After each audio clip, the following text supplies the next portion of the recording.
Rice Chex and Wheat Chex, the bite-sized cereals in the red and white checkerboard packages, present Space Patrol! High adventure in the wild, vast reaches of space. Missions of daring in the name of interplanetary justice. Travel into the future with Buzz Corry, Commander-in-Chief of the Space Patrol! In today's transcribed Space Patrol adventure, Buzz and Happy are trying to get out of a huge castle on the planet Venus, where Polydor is holding them prisoner. The two Space Patrollers are struggling to open a heavy door. Oh, it's locked. But in a castle this size, there must be more doors. Chances are Polydor has them all locked. Yeah, by electronic control. Hey, Commander, something smells strange. I noticed it, too. No, my eyes are burning. We've got to find Polydor and take our chances. He's flooding the castle with poison gas. We'll return in just a moment with today's exciting Space Patrol adventure, the Robot of Vortena.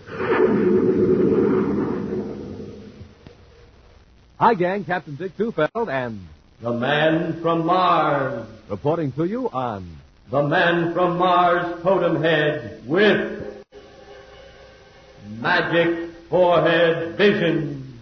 And, gang, this is the very last time we can offer you this terrific totem head on Space Patrol. So you better hurry. Get your box tops and quarters in the mail right away. Space Patrollers, this is Cadet Happy. Alias the Man from Mars. And Smoking Rockets, get yourself a totem head. Put it on, and you can be a man from Mars, too. With magic forehead vision and two faces, one in front and one in back. Play neat tricks on your pals with magic forehead vision. You can see them, they can't see you. Works like a pair of X-ray eyes.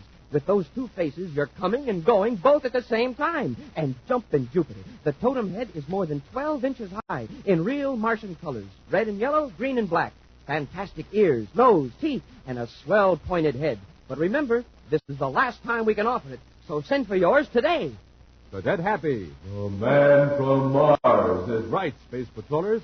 So for every totem head, send a Rice Chex or Wheat Chex box top, together with your name and address, to Space Patrol, Box 686, St. Louis, Missouri. And don't forget your 25 cents. That's Space Patrol, Box 686, St. Louis, Missouri.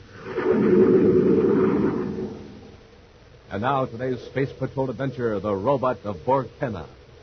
The Secretary General of the United Planets has just sent a spaceophone message from Jupiter asking Commander Corry to deliver some important documents to the Secretary's daughter, Carol.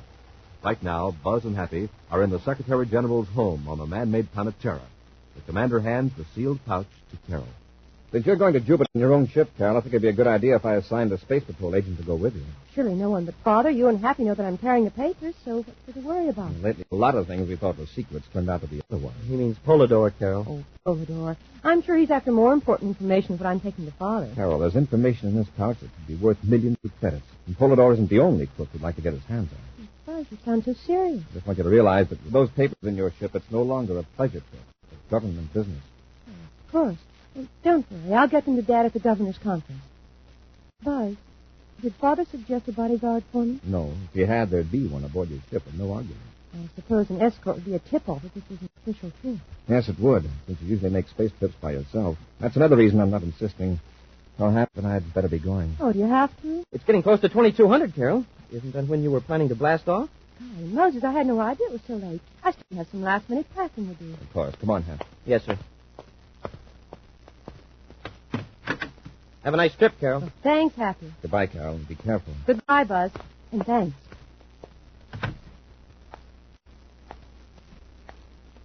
Just a minute. Did I startle you, Miss Carlyle? What are you doing here? Is that any way to talk to a Space Patrol lieutenant? You're not a Space Patrol lieutenant. All right, so I stole the uniform. I look like a lieutenant. Well, Lieutenant, I'll just get Commander Corry. Stay right where you are. If you try to scream, I'll use this ray gun. Who are you? What do you want? Why, I'm your escort. I'm going to get aboard your ship with you at the spaceport. You must be out of your mind. All I have to do is... You were about to say that all you have to do is signal the guards and they'd grab you. Isn't that right? I advise you not to try it, Miss Carlyle. If anything happens to me, I have friends on Jupiter, where your father is. You wouldn't dare harm my father. Come, Jethro, you're wasting Oh, time. what's that? One of my friends. He's on another planet, but he can see and hear us perfectly. Polydor. Yes. Jethro, take the girl into document and hurry. Where's the voice coming from? and a small device called a detectoscope. When your father had this room redecorated last week, one of the workmen installed it. In all this time... I've heard many interesting conversations, Miss Carlyle. Your father has such important guests. Come, Miss Carlyle. If we're noticed at the spaceport, it'll merely appear that a Space Patrol officer is escorting the Secretary General's daughter to Jupiter. Elsewhere, in the Coronine Mountains of Venus, hundreds of miles from the nearest city, stands the Castle of Vortena. It was built during the 25th century by a wealthy space merchant as a showplace to entertain his friends in interplanetary commerce and society. Now, 5 centuries later, it is a deserted, crumbling ruin. It is here that Jedro has brought Carol. Here she is, Polidor. Welcome to Vortena Castle, Miss Carlyle. Jedro, did you have any trouble? No, but I'd better camouflage Carol's spaceship. Yes, and later you can move it into the hangar under the mountain. Miss Carlyle, do you know who I am? You're a criminal who calls himself Polidor. Yes, and you are one of the few people in the universe who have met me face to face as Polidor. As Commander Corry now knows, I'm Rudolph Janet, retired research chemist and amateur astronomer. I'm not the least interested or impressed. Aren't you curious why you were brought here? No. Of course you are. By bringing you here with the documents, I have a powerful control over Commander Corry. What do you mean? Isn't it obvious? To ensure your safety, Corry won't be quite as reckless in his efforts to capture me. Then you're going to let him know you abducted me. No, I'm going to lead Corry into a trap. Jedro, Yes, Polidor. take Miss Carlyle's identification bracelet. See that it's delivered to Corry at the Terra headquarters according to plan. Right. And now, Miss Carlyle, after I lock you in your room, I'll set the stage for Corry's downfall.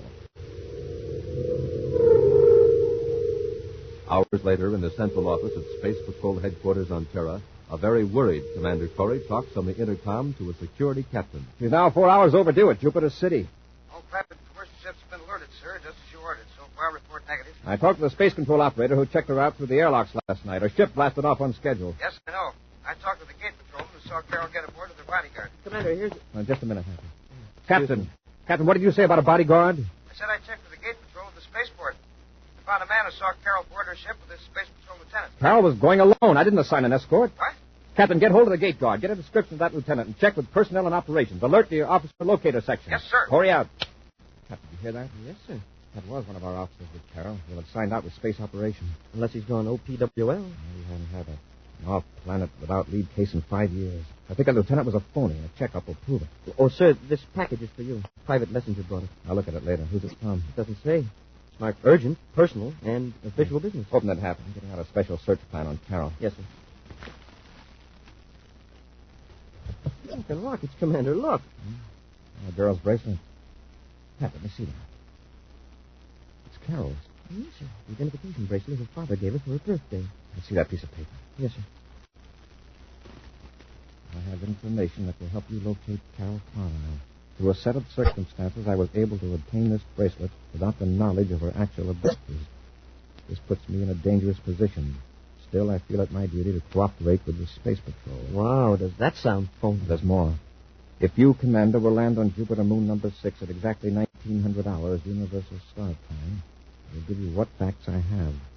I regret being forced to use this indirect method, but to contact you openly would cost me my life. He just happened to find Carol's bracelet. Does he think you're going to fall for that? Under the circumstances, there's only one thing to do. We're blasting off for Jupiter number 6.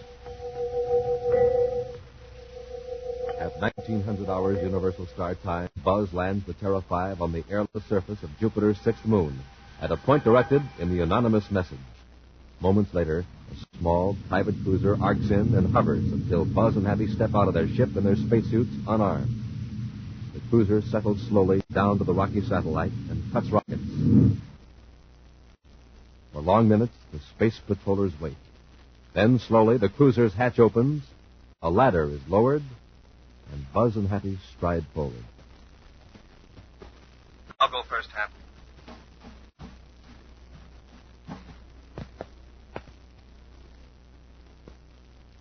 Commander Corry and Cadet Happy are aboard. Show yourself. Proceed forward. Come on, Hap. It sure is dark. What do they light this ship with? Fireflies?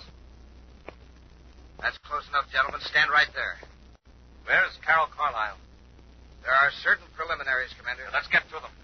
Close that hatch so we can open these face pieces and talk man to man. Our conversation can best be carried on as we are, in our spacesuits. You've got us at a disadvantage. You can see us, but we can't see you.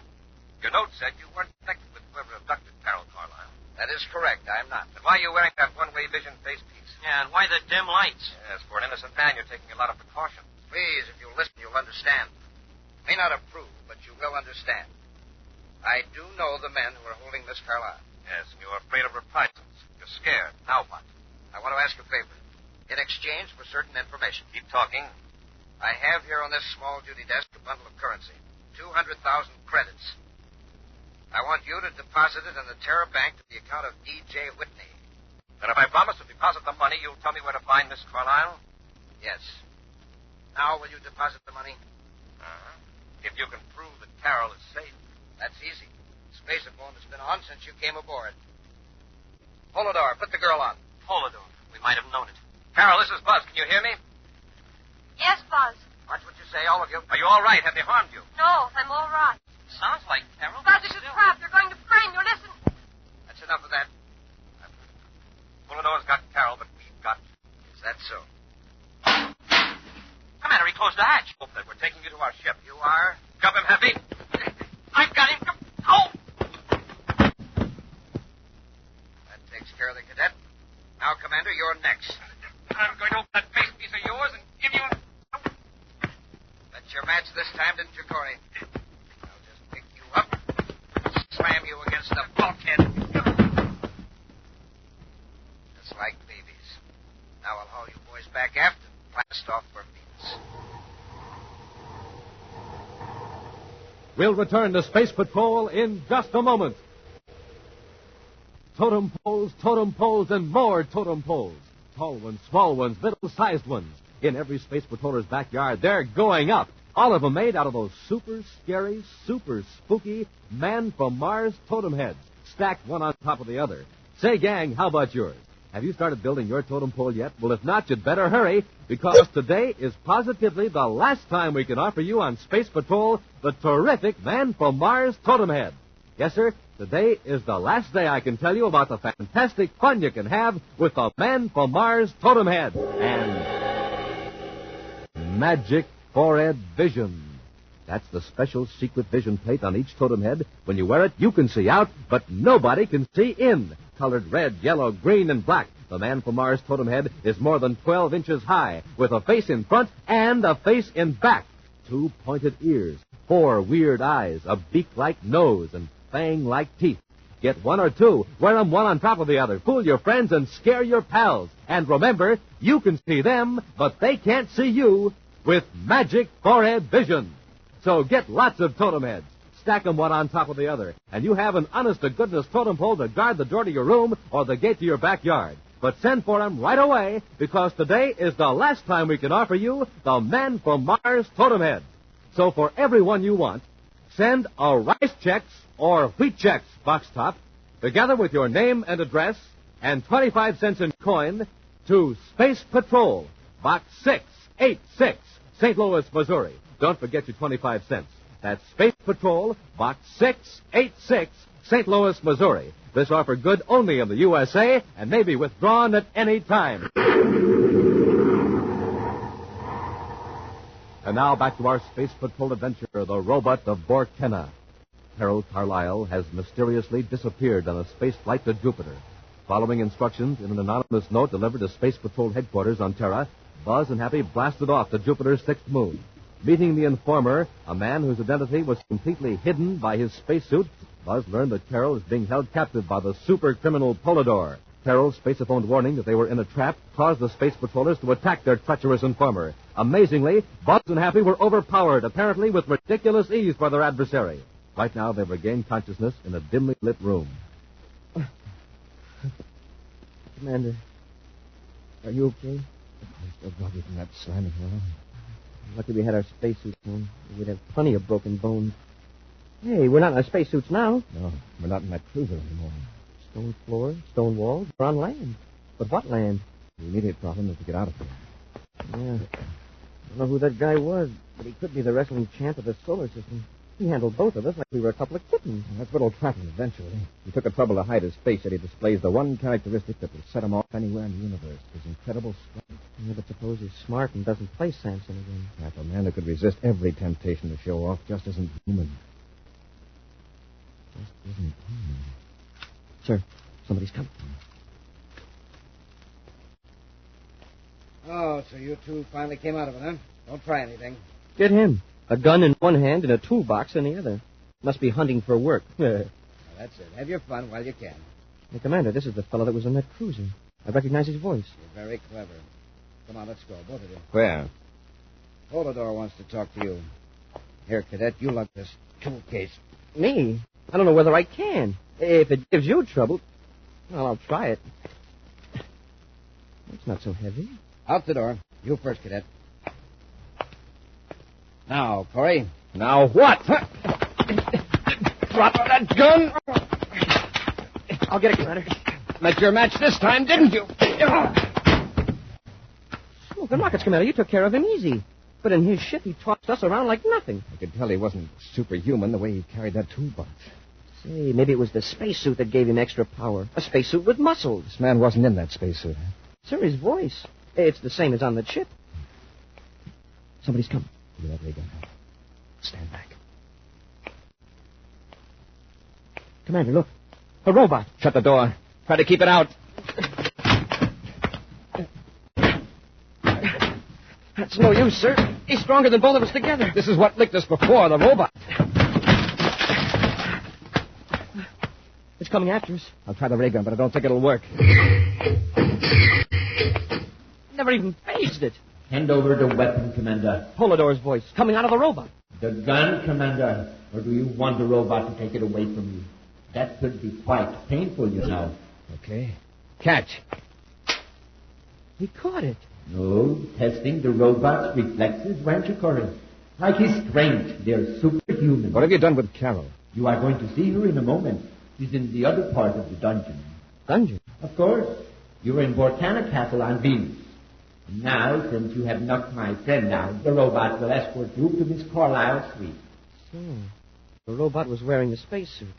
Now I don't feel so ashamed of getting licked. Chedro was here in the castle all the time. You heard his voice through the detectoscope on the robot's head. The robot piloted the ship from Jupiter's sixth moon here to Venus. Yes. The robot is quite clever, provided he's controlled by a clever man. Out the door, gentlemen, and left to the corridor. Let's go ahead.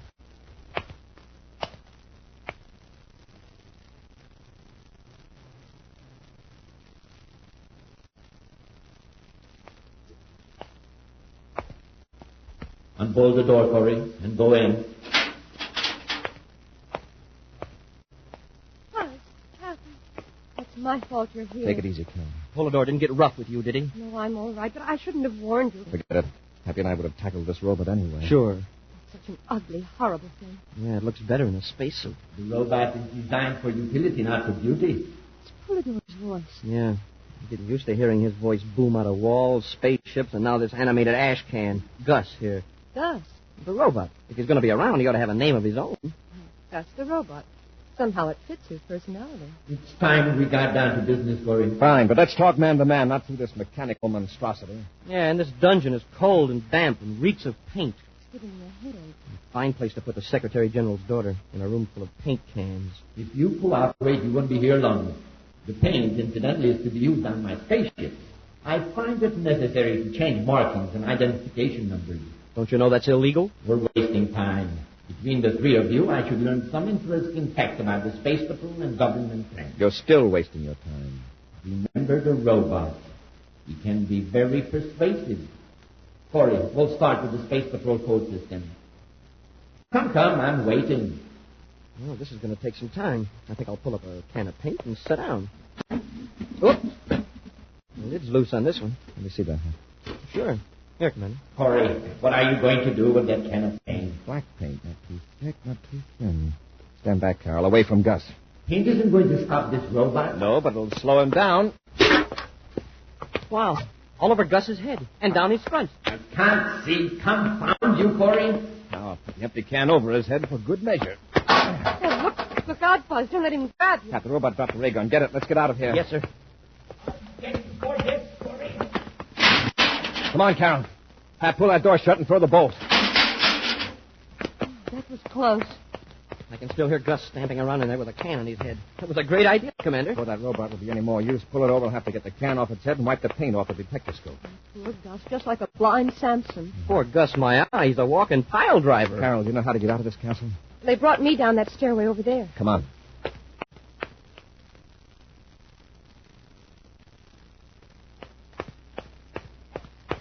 Try the door hatch. That's locked. A castle this size, there must be more doors. Chances are Polidor has them all locked. Yeah, by electronic control. I was hoping to get Carol to a safe place and then search this castle till we found Polidor. Buzz, something smells strange. I noticed it too, sir. My eyes are burning. Polidor's flooding the castle with poison gas. Now we've got to find him. Buzz, Carol, and Happy rush through the bleak corridors of the huge castle. They try door after door. All are locked. And each moment, the toxic vapor becomes more and more unbearable, burning their lungs, making them gasp for breath. Right now, they're painfully groping their way down a dimly lit corridor near a winding stairway. Even if we do run into Polidor, how are we going to handle him? I can hardly see. He'll be in the same fix we are. He's probably shut himself up in an airtight room waiting for the gas to finish us. The coward. He knows we've got a gun now, so now he won't... Happy, listen. Somebody's up the stairs. Must be the central stairway of the castle. It goes up to the tower and down to the dungeon. Say, if we go up, we can get away from this gas. Look up there. About 4 flights. There are 2 of them. They're wearing spacesuits. Polidor and Jedro. So that's how they're avoiding the gas. Door up there leading outside. Yeah, I saw a shaft of light. If they don't lock it, we can follow them and get out of here. Look, something's wrong with one of them. Hey, look how he's staggering around. Maybe there's a leak in the spacesuit. Hey, that means... Look, he's falling off the railing. The other one isn't even helping him. Stand back. He's going to drop down the stairs.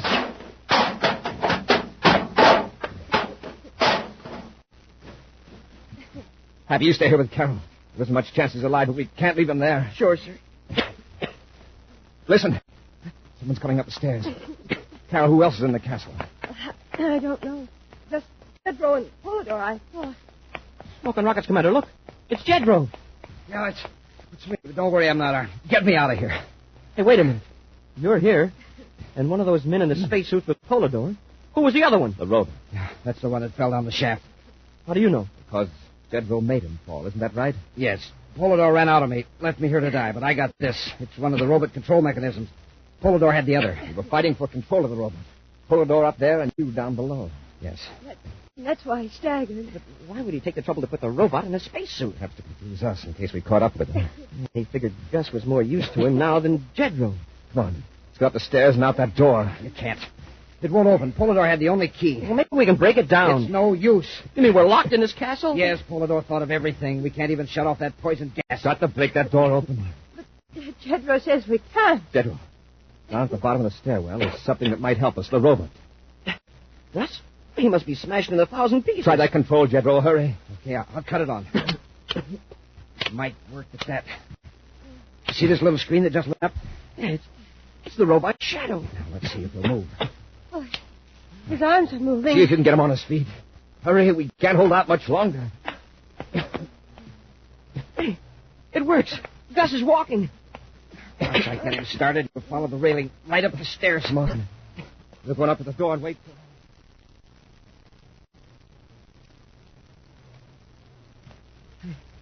Oh, Gus is still coming. Try the door just in case. It's no use, sir. Buzz, I feel faint. Keep fighting, Carol.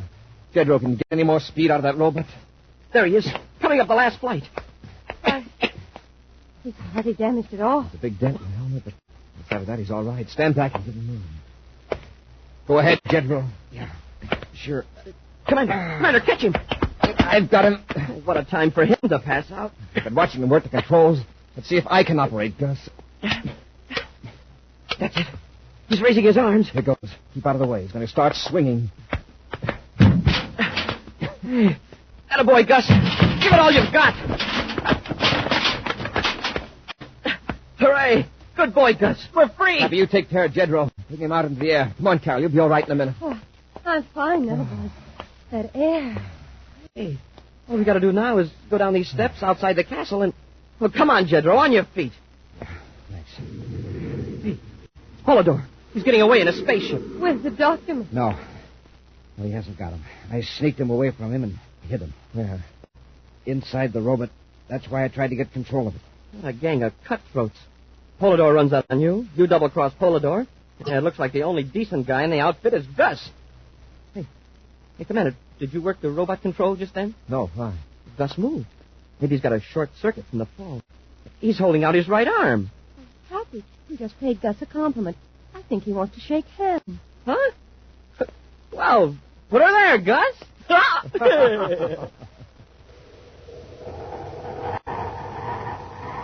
A preview of next week's exciting Space Patrol adventure in just a moment. The last of the spook from outer space.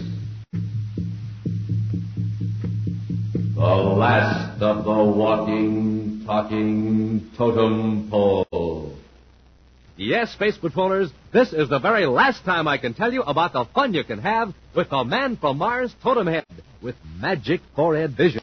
Wear one and you're the spook from outer space. The totem head is 12 inches high from head to shoulders. And with magic forehead vision, you can see out, but nobody sees in. Wear two and you're the walking, talking totem pole. You really look just like an honest-to-goodness totem pole, too, because each Man from Mars totem head comes in honest-to-goodness totem colors. Red, yellow, green, and black, with honest-to-goodness looking totem ears, nose, eyes, and teeth.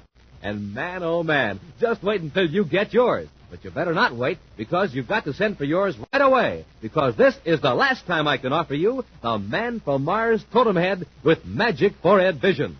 Now, for each one you want, send a Rice Chex or Wheat Chex box top, together with your name and address, and 25 cents in coin, to Space Patrol, Box 686, St. Louis, Missouri. Don't forget your 25 cents. That's Space Patrol, Box 686, St. Louis, Missouri. And now, a preview of next week's exciting Space Patrol adventure. Buzz and Happy, dressed as prospectors, are tramping across the great Martian desert toward Polidor's hideout. Getting closer. That must be the hideout right over that dune. Can't expect to sneak up on him. Surprises. The best we can hope for is that we can get close before he recognizes us. Uh-oh. Let's see him. He sees us. Let's keep it. Can't tell whether it's Polidor or not, but he's got a gun. Oh, what do you want? Our car's back in the desert about 2 miles. That's too bad. You won't be needing it anymore. Drop, Happy. He's got a blast gun. Be sure to join us next week for the thrilling story, Thrill by Terror, when Rice Chex and Wheat Chex again present Space Patrol. Space Patrol, created by Mike Moser, starring Ed Kemmer as Commander Corry and Lynn Osborn as Cadet Happy, was written by Lou Houston, produced and directed by Larry Robertson, executive producer Mike Devery. Other players were Virginia Hewitt, Bela Kovach, and Norman Jolly. Dick Tufeld speaking. Now, don't forget to tune in next Saturday and every Saturday when Rice Chex and Wheat Chex again present exciting action on Space Patrol. Be sure to see another exciting Space Patrol program on your local ABC television station. Consult your newspaper for time and channel. This program is broadcast to our armed forces overseas through the worldwide facilities of the Armed Forces Radio Service. Space Patrol came to you transcribed from Hollywood. This is ABC Radio Network.